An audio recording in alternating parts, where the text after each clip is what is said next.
99.5 मेरी high school में percent थी, मेरा नंबर 2 साल नहीं आया था। पंडित ठाकुर ओबीसी के जितने भी लोग आते हैं सबका 55, 66, 67% पर नंबर आ रहा था। भैया जब से योगी सरकार और मोदी दोनों आए, दोनों ने देश का पट्टाधार कर दिया, कर दिया। मजदूर था और मजदूर हो गया। मजदूर जो SC ST OBC माइनॉरिटी के लोग हैं वो पढ़ाई में नीचे रहे बिल्कुल भी, और हाई कास्ट के ऊपर लोग बढ़ते रहे। मेरी तबीयत खराब है लेकिन बहन जी के लिए आया हूँ मैं यहाँ पर। हाँ जान है, बहन जी के लिए जान भी दे देंगे। बहन कुमारी मायावती जो हाई कास्ट के सब लोग ऊपर रहेंगे तो मजदूर रहेगा, वहीं के वहीं रहेगा, अगर नहीं उसमें वहीं के मजदूर दबा रहेगा। बहन जी ने पूरे अपना जीवन कुर्बान कर दिया अपने समाज के लिए, तो मेरे अंदर दीवानगी नहीं आएगी तो क्या आएगी। बीएसपी का हूँ और बीएसपी का पूरा ठोस वोट हूँ मैं। अगर कोई गर्दन पर छुरी भी रख देगा ना तब भी नहीं हटने का हुआ है। सेकंड ईयर लगने वाली है। अब बताइए जब मेरे फर्स्ट ईयर का एग्जाम नहीं हुआ है तो मैं क्या पढ़ाई करूंगा, क्या फायदा मेरी पढ़ाई का। बात बताइए, अगर इसको जनता खाएगी तो बचेगी या मरेगी? इन लोगों की मारने की जनता की पूरी साजिश है या नहीं है? व्यवस्था नहीं की गई, ये देश की व्यवस्था क्या बाहर करेंगे? बंदा ये नहीं है कि एक डॉक्टर को बुला के 200 रुपए की दवा दिलवा दे। ये है मोदी का रामराज। बसपा ऐसा कर देगी, तुम धरती से सोना वालोगे अपने हाथों से, इतना कर देंगे। भैया जब से योगी सरकार और मोदी दोनों आए, दोनों ने देश का पट्टाधार कर दिया। मजदूर था और मजदूर हो गया। मजदूरी मिल रही नहीं है। किलो चना गेहूँ 5 किलो दे रहे हैं, तो इससे बढ़िया मजदूरों को अगर रोजगार मिल जाएगा तो ये 5 किलो गेहूँ की और ये चना की क्या जरूरत है? जब मजदूरी मिल जाएगी सबके लिए तो ये हमें ये चना की और किलो की ये तो एक भिखारी बना दिया गया। इसमें इसी के लालच में आ जाओ और बोल दे दो हमें और मरो साले भूखे वहीं के वहीं। सपा कह रही है वो लैपटॉप देगी, कांग्रेस कह रही है मोबाइल देगी। सबरे लालच सपा गुंडागर्दी। बसपा तो कुछ दे ही नहीं रही है। उसे आते ही गुंडागर्दी शुरू हो जाती है सपा के आते ही। सपा के हाँ गुंडागर्दी हो जाती है शुरू सबसे ज्यादा। ये तुम अपने आप ही करोगे, तुम आप ही करने लगोगे। वोट देने की जरूरत नहीं है। जो समाजवादी लैपटॉप दे रही है, ये दे रही है, बसपा ऐसा कर देगी, तुम धरती से सोना वालोगे अपने हाथों से, इतना कर देंगे। धोती से आप खुद कर लोगे, इतना मजबूत हो जाओगे आप। गरीबों के लिए 5-5 भी आके पट्टे दिए थे, जमीन के लिए, गरीबों के लिए। तो योगी ने नहीं दी क्या? हाँ योगी ने दिखा दिया झुंझुना। सांड दिए, गाय दिए, गाय उन्हें रखाते रहो। मोदी जी ने इस देशवासियों को वो चीज दी है जो सुबह खाना खाने का टाइम है वो लाठी लेके बैटरी लेके देश में खेतों में लगा पड़ा है कि उसकी जिंदगी का जो भी भरोसा होता है उसकी खेती होती है। लेकिन वही मोदी ने बर्बाद करने के लिए सांड छुड़वा रखे हैं। 1 मिनट, अब मैं आपको एक ऐसी बात बताने जा रहा हूँ जो मोदी के जितने भी और ये जो गाय माता बोलते हैं, ये बोलते हैं, इनके बारे में बताना जा रहा हूँ। मैं मोहम्मदपुर बड़ेरा विलेज से बिलोंग करता हूँ। मेरे पड़ोस में नाम क्या? मेरा नाम सुनील कुमार है। मेरे पड़ोस में डिस्ट्रिक्ट बुलंदशहर में गांव पड़ता है बजेड़ा। 48 घंटे से देख रहा हूँ एक गाय रोड पे पड़ी हुई है और वहां पर मोदी का कोई भी चाहने वाला बंदा ये नहीं है कि एक डॉक्टर को बुला के 200 रुपए की दवा दिलवा दे। ये है मोदी का रामराज। योगी है और कहते हैं कि हम गौ माता की पूजा करते हैं, उसकी पूजा करते। तुम क्या पूजा करते हो? तुम्हारे गांव में क्या बीजेपी वाले प्रत्याशी नहीं है, लोग नहीं है क्या? 48 घंटे से मैंने देखा है गाय को रोड पे पड़ी हुई है पर कोई उसको दवा दिलवाने वाला नहीं है। ये भी नहीं है कि उसको कोई बीमार कर दे। बीमार है, मेरा कहने का मतलब है ये है मोदी के भक्त। भूखी पड़ी है, इनको सालों को शर्म भी नहीं आती। अरे कम से कम इतना अच्छा तो था कि गाय रोड पे दर भटकती तो नहीं थी, इस तरीके से तड़प के मरती तो नहीं थी, आराम से जाके अपनी एक जगह गौशाला में रहती तो थी। इनको गौशाला की व्यवस्था नहीं की गई। ये देश की व्यवस्था क्या बाहर करेंगे? ये देश की व्यवस्था नमक में कांच मिला के दिया जा रहा है, ये दिया जा रहा है गरीब आदमी। जिस देशवासियों को सभी को राशन मिल रहा है, मुझे भी मिल रहा है। मैंने मेरे को पता चला था, इन्फॉर्मेशन आई थी, तो मैंने उसी तरीके से जो मोदी जी ने राशन में नमक बांटा था, मैंने उस नमक को प्रयोग करके देखा था। तो उसमें पानी में जब मैंने नमक डाला था तो उसमें रियली में कांच था, कांच। एक बात बताइए, अगर इसको जनता खाएगी तो बचेगी या मरेगी? इन लोगों की मारने की जनता की पूरी साजिश है या नहीं है?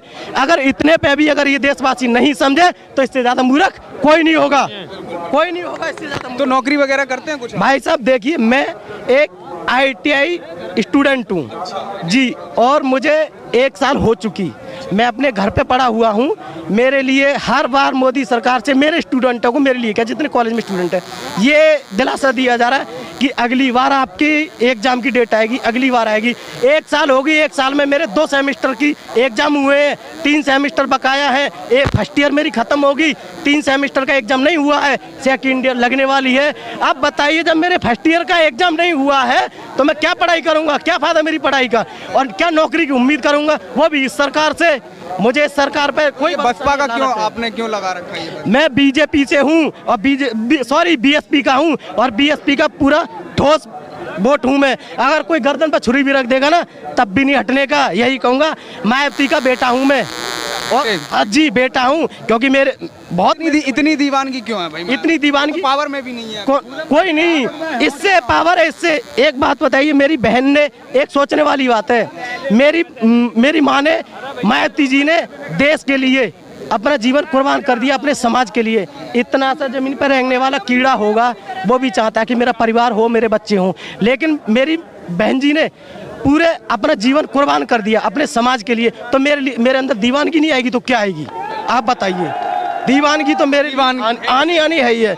जब उन्होंने अपना पूरा जीवन अपने समाज के लिए कुर्बान कर दिया तो क्या मैं नहीं कर सकता? अच्छा, आप जहाँ रहते हैं या जहाँ पढ़ते हैं, वहाँ क्या माहौल दिख रहा है? किसका माहौल दिख रहा है? अब माहौल बताऊँ आपको। वहाँ जो मैं अपनी कॉलेज का माहौल बताना चाहता हूँ। मेरी कॉलेज में BJP के टीचर हैं। सुबह को बच्चे जाते हैं, इस कमरे से यहाँ सामान शिफ्ट करा दो, उस कमरे से वहाँ सामान शिफ्ट करा दो। पढ़ाई का कोई नाम नहीं है। 3 बजे छुट्टी होती है, कोई पढ़ाई नहीं होती है। बच्चे काम के लिए बोलते हैं, क्यों नहीं करेगा काम? मेरी कॉलेज के मेरे टीचर ने बोला था कि भाई यहाँ से यहाँ करा दे। मैंने कि क्यों करा दूँ? कि क्यों नहीं करेगा, सब कर रहे हैं। मैं सब कुएं में गिरेंगे, मैं नहीं गिरूंगा। मैं अपने घर का काम काज छोड़ के यहाँ पढ़ाई के लिए आता हूँ, यहाँ पढ़ाई करूँगा।